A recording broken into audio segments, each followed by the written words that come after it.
On Tuesday morning, a magnitude 7.1 tore through the crust beneath Kyushu at a depth of 10 kilometers. Shindo 7 was recorded in 2 cities. That is the maximum value the Japanese intensity scale can express. There is no level 8. Within 6 hours, more than 60 aftershocks followed. Within 12 hours, researchers at 3 separate institutions began publishing what their borehole strain meters had recorded in the weeks before the rupture. And what they found changes the conversation about what this fault system is doing. By the end of this, you will understand exactly what is sitting beneath southern Japan, why the data from the last 90 days does not match any model published before 2023, and the one measurement that would confirm the scenario nobody wants to talk about. If this is the kind of content you want more of, hit subscribe. I cover seismic events and disaster science every single week with the data, the context, and none of the hype. Now let us get into it. At 8:17 local time on Tuesday, July 29, 2025, the ground beneath Kumamoto Prefecture ruptured along a fault plane dipping roughly 60 degrees to the southeast. The Japan Meteorological Agency assigned it magnitude 7.1. The United States Geological Survey revised it to moment magnitude 6.8 within 2 hours, then back to 6.9 by evening. The depth was 10 kilometers, shallow enough that the energy delivery to the surface was brutal and direct. The epicenter sat 14 kilometers east-northeast of Yuki City, in the same structural corridor that produced the 2016 Kumamoto sequence. Shindo 7 was recorded at 2 stations, in Uki and Hikawa. More than 340,000 people experienced shaking at intensity 6 or above. The felt area extended across all of Kyushu and into Shikoku, with reports as far as the Korean peninsula. Within minutes, a tsunami advisory was issued for the Ariake Sea and Yatsushiro Sea, forecasting waves up to 1 meter. It was lifted 2 hours and 14 minutes later. No destructive wave materialized. The threat was never to distant coastlines. The threat was directly overhead. One person was confirmed dead by Wednesday morning, pulled from a collapsed residence in Mashiki, the same town that suffered the worst damage in 2016. A shopping complex in central Kumamoto City lost a section of its second floor, trapping between 20 and 30 employees. Roughly 40 minutes after the initial collapse, an explosion blew through the lower level of the structure, exposing steel framing and blasting debris across the parking area. Witnesses reported the smell of natural gas. The cause remains under investigation. 2 hospitals within 15 kilometers of the epicenter reported a combined 90 casualties, 10 of them in serious condition. Fires broke out in 3 locations across Kumamoto City. Sections of the Kyushu Expressway buckled. A retaining wall at Kumamoto Castle, rebuilt after 2016, collapsed again. Approximately 300,000 residents were directed to evacuation shelters. Power was lost to more than 120,000 households across Kumamoto and Oita prefectures. Rail service on the entire Kyushu Shinkansen line was suspended for inspection, along with the Hohi and Huhi local lines that crossed directly over the fault zone. Water supply was disrupted in portions of Yuki City and the southern Kumamoto Plain, with mainline fractures reported at 3 separate junctions along the pressurized distribution network. Rolling blackouts continued into Wednesday morning in the hardest-hit sectors as utility crews worked to isolate damaged transformer stations from the grid. None of that is the story. All of that is damage from a magnitude 7 earthquake in a seismically prepared country. Japan builds for this. The death toll reflects that preparation. The story is what the instruments recorded in the weeks and months before this event, and what it means for the structure sitting directly beneath it. The Futagawa-Hinagu fault system runs roughly northeast to southwest through central Kyushu. It is not one fault. It is a network of linked right lateral strike-slip segments with a normal component, meaning they combine sideways motion with vertical drop. The Futagawa fault is the northern strand. The Hinagu fault is the southern strand. They meet in a complex junction zone directly beneath the Kumamoto Plain. The 2016 sequence ruptured both. On April 14, 2016, a magnitude 6.5 broke the Hinagu segment. 28 hours later, a magnitude 7.3 broke the Futagawa segment. The first event was reclassified as a foreshock only after the second arrived. There is no physical property that distinguishes a foreshock from a main shock at the moment it occurs. The classification exists only in retrospect. That fact alone is what makes the first 72 hours after any large earthquake on this system so critical. Tuesday's rupture sits on the Hinagu trend, south of the 2016 junction. The focal mechanism is consistent with right lateral slip on a steeply dipping plane oriented north-northeast to south-southwest. That orientation matches the Hinagu fault geometry within 3 degrees. The largest early aftershock, a magnitude 6.1, located 35 kilometers to the south-southwest along the same trend. That is not random. That is the fault system telling you which direction the stress transferred. Here is where the new data enters. Between March and late July of this year, 4 borehole strain meters operated by the National Institute of Advanced Industrial Science and Technology recorded a cumulative transient signal in the Kumamoto region. The signal was small. It was roughly equivalent to 20 to 30 nanostrain over 120 days, a compression-oriented perpendicular to the Hinagu fault trace. That number means nothing to most people, so here is what it translates to in physical terms. The rock on either side of the fault was being squeezed together at a rate slightly above background. Not dramatically, not in a way that would trigger any existing alarm threshold, but consistently, and in a direction that loads the fault toward failure. A borehole strain meter works by measuring the deformation of a cylinder of glass cemented into bedrock at depth, typically between 100 and 300 meters below the surface, isolated from weather and surface noise. The precision is extraordinary. These instruments can detect changes in rock strain equivalent to stretching a 1-kilometer bar by less than the width of a single atom. At that sensitivity, tidal forces from the moon show up clearly. Atmospheric pressure changes show up, and so do tectonic loading signals, if they last long enough and if you know what to subtract. The challenge is never detection. The challenge is interpretation. Separating a real tectonic transient from the sum of all other signals requires careful modeling and long baselines for comparison. The research team that first flagged this signal published a preprint on July 15th, 2 weeks before the earthquake. They did not predict the earthquake. They did not claim to predict an earthquake. What they said was that the strain transient was anomalous relative to the 20-year baseline for those instruments, and that it was geometrically consistent with increased loading on the Hinagu segment. They recommended continued monitoring.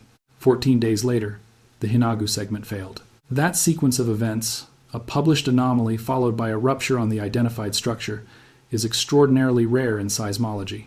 It does not validate earthquake prediction. What it validates is that the loading process on this specific fault system was detectable in the months before failure by instruments that were already in place and already recording. The implication is not that we can now predict earthquakes. The implication is that this fault system was telling anyone who was listening that it was approaching a critical state. Now here is the part that has not made the international press. The strain transient did not stop when the earthquake happened. Updated data from the same borehole network, posted Wednesday afternoon, shows that the post-seismic signal has a component that does not fit standard afterslip models. Afterslip is what happens when a fault keeps sliding slowly after the main rupture, bleeding off the remaining stress over days and weeks. It produces a characteristic exponential decay in the strain signal. What the instruments are showing instead is a stepped signal, with discrete jumps roughly every 8 to 12 hours, superimposed on the expected decay. Each jump is small, on the order of 5 nanostrain, but the pattern is not noise. Noise does not come in regular intervals. The researchers have not published an interpretation yet. They are being careful, and they should be. But the pattern they are recording matches one specific phenomenon documented in subduction zones worldwide.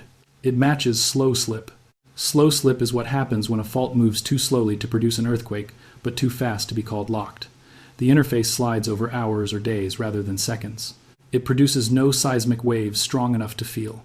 You cannot detect it without continuous high-precision instruments, and it was only discovered in the early 2000s when GPS networks became dense enough to see it. Slow slip has been documented extensively on the Nankai Trough subduction interface south of Japan. It has been documented on the Cascadia subduction zone. It has been documented in New Zealand, Mexico, and Costa Rica. In every case, slow slip transfers stress from the slipping zone onto the adjacent locked zone. In every case, the locked zone is the one that eventually produces the large earthquake. The Nankai Trough sits less than 150 kilometers south of the Kumamoto epicenter.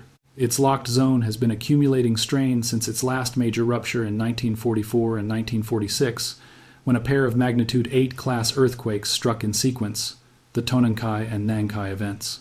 The recurrence interval for great earthquakes on this boundary is between 100 and 150 years.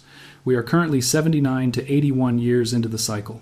Japanese government seismologists have assessed the probability of a magnitude 8 to 9 earthquake on the Nankai Trough within the next 30 years at 70 to 80%. That assessment was published in 2022 and has not been revised downward since. If anything, the accumulating evidence from GPS and seafloor geodesy suggests the locked patch is larger than previously modeled, which would increase both the potential magnitude and the strain deficit. To be completely explicit about what is and is not being claimed, Tuesday's magnitude 7 on the Hinagu fault does not trigger the Nankai Trough. There is no direct mechanical link between a crustal strike-slip fault and a subduction megathrust 150 kilometers away. The stress change delivered to the Nankai interface by Tuesday's event is negligible. Static triggering falls off as the cube of the distance, and the rupture length of a magnitude 7 is roughly 40 kilometers. At 150 kilometers distance, the stress perturbation is less than what tidal forces deliver twice a day. The connection is not causal, it is diagnostic. The same plate motion that loads the Nankai Trough also loads the crustal faults above it. The Philippine Sea Plate is converging with the Eurasian Plate at roughly 4 to 6 centimeters per year beneath Kyushu. That convergence is distributed. Some of it goes into the subduction interface. Some of it goes into the overriding plate as internal deformation. The Futagawa-Hinagu system exists because the crust of Kyushu is being shortened and sheared by the same forces that will eventually rupture the Nankai Trough. When the crustal faults above a subduction zone become more active, it does not mean the megathrust is about to go. But it does mean the system is loaded. It means the forces are high. And it means the clock has not stopped.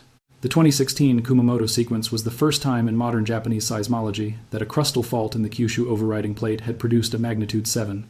Before that, the hazard models assigned the Futagawa-Hinagu system a maximum expected magnitude of 6.8. The 2016 sequence exceeded it. Tuesday's event confirms that it was not an outlier. The system is capable of repeating. The aftershock distribution tells its own story. 63 events were recorded in the first 12 hours. The largest was the magnitude 6.1 to the south-southwest. The second largest was a magnitude 5.4, located northeast of the main shock, closer to the 2016 rupture zone. That is concerning because it means stress is being redistributed in both directions along the fault system. The southwest extension of the Hinagu fault runs toward Yatsushiro and then bends offshore into the East China Sea. The northeast extension connects to the Futagawa junction where the 2016 sequence nucleated. The post-Tuesday stress field is pushing on both ends simultaneously. A third cluster worth noting appeared by Wednesday morning. A group of magnitude 3 to magnitude 4 events located approximately 12 kilometers west of the main shock epicenter at depths between 8 and 14 kilometers. That cluster does not sit on either the Futagawa or the Hinagu mapped traces. It sits in the volume between them, in what structural geologists call the damage zone of the junction.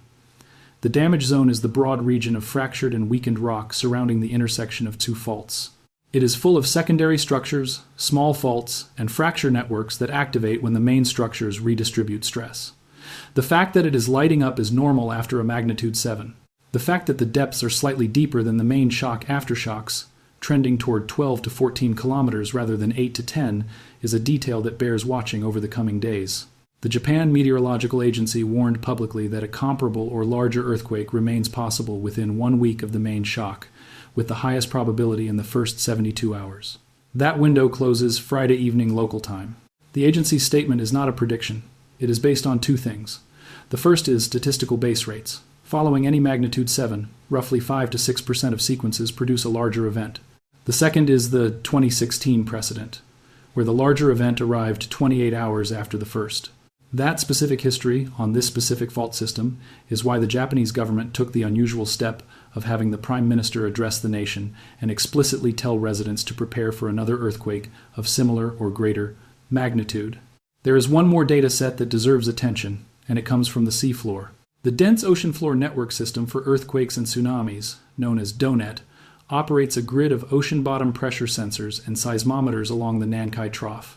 The system was installed specifically to detect early signs of megathrust slip.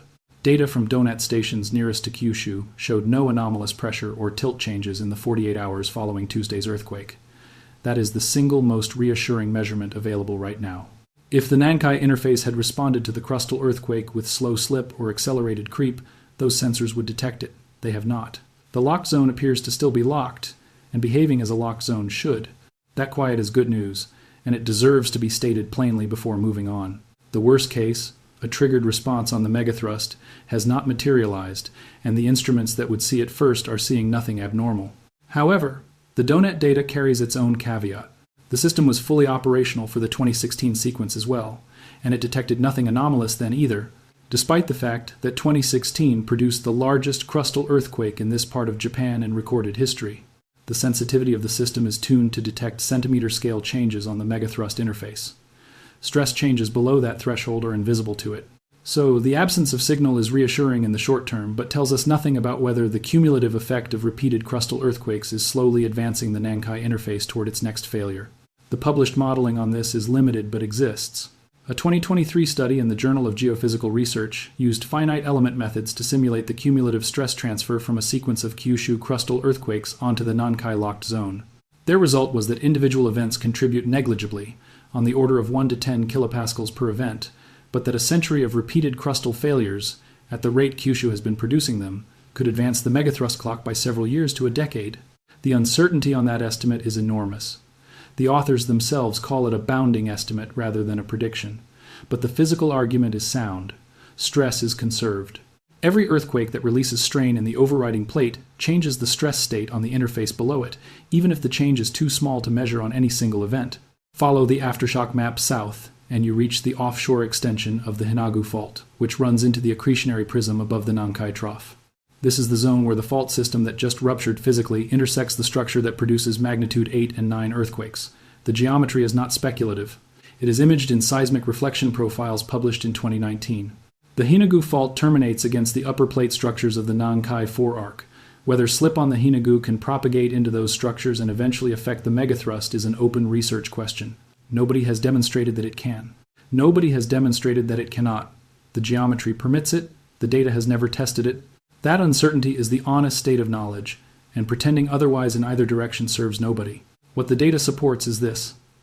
The Futagawa-Hinagu fault system has now demonstrated that it operates in magnitude 7 doublets, separated by hours to days. The strain loading before failure was detectable in advance. The aftershock stress is migrating toward the junction with the Nankai subduction system. The megathrust instruments show nothing abnormal. The 72-hour high probability window closes Friday. And the question that actually matters, whether repeated crustal failures incrementally advance the megathrust clock, is a question with a physical answer that nobody has yet been able to measure directly. The instruments to answer it are in place. The experiment is running. Tuesday just made it considerably more urgent. The forward-looking watch list is specific and falsifiable. First, the aftershock sequence over the next 5 days. If it decays normally, with magnitudes falling and rates dropping, the 2016 doublet pattern will not have repeated. If instead, a magnitude 6.5 or larger strikes the Futagawa segment or the southern Hinagu extension within the next 72 hours, the 2016 pattern is in play, and the response changes dramatically. The probability of that is low. It is not zero, and it cannot be estimated more precisely than the base rates allow. Second, the borehole strain meters. If the step signal resolves into smooth exponential decay within the coming week, it was likely a complex afterslip episode and nothing more.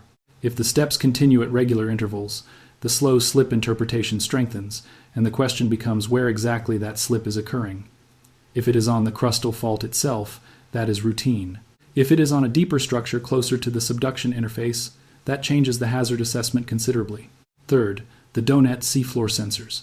Any pressure transient detected on the Nankai interface within 4 weeks of this earthquake would be a significant observation. It has never happened before. The probability is very low. But this is the first time a magnitude 7 has occurred this close to the monitored section of the Nankai Trough since the seafloor network was installed in 2011.